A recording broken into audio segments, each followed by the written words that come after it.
आज वार सोमवार आणि आजपासून माझं 5:30चं रुटीन चालू झालं. एक आठवडा आराम असतो, एक आठवडा लवकर उठावं लागतं, कारण आजपासून त्यांची फर्स्ट शिफ्ट चालू झालेली आहे. तर कालच मी सगळा भाजीपाला वगैरे भरून ठेवला होता, सगळ्या भाज्या वगैरे निसून वगैरे निवडून वगैरे सर्व ठेवलं होतं, म्हणजे सकाळी गडबड घाई होणार नाही म्हणून अगोदरच मी सगळी तयारी करून ठेवत असते.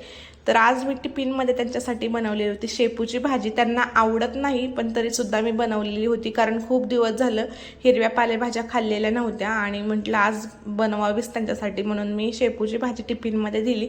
सोबतच गरमागरम अशा चपात्या होत्या. साठी पण मी गुळाची चपाती बनवून ठेवली होती, म्हणजे तो उठला फ्रेश वगैरे झाला की मग त्याला नाश्त्यामध्ये गुळाची चपाती देता येईल दह्यासोबत, म्हणून गुळाची चपाती अगोदरच बनवून ठेवली. तर सगळा स्वयंपाक वगैरे झाला तर 6:30 वाजले होते. म्हटलं भांडी वगैरे घासून घ्यावी आणि थोडीशी एक झोप पण घ्यावी. तर किचन वाटा भांडी वगैरे साफ करून घेतलं.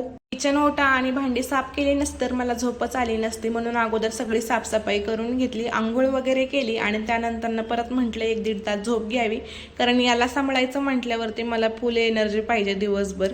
तर म्हणून म्हटलं 1-1.5 तास झोप घेऊन टाकावी. तर आजचा व्हिडिओ एवढाच होता. आवडला असेल तर चॅनलला लाईक शेअर आणि सबस्क्राईब करा. आता भेटू नेक्स्ट व्हिडिओ.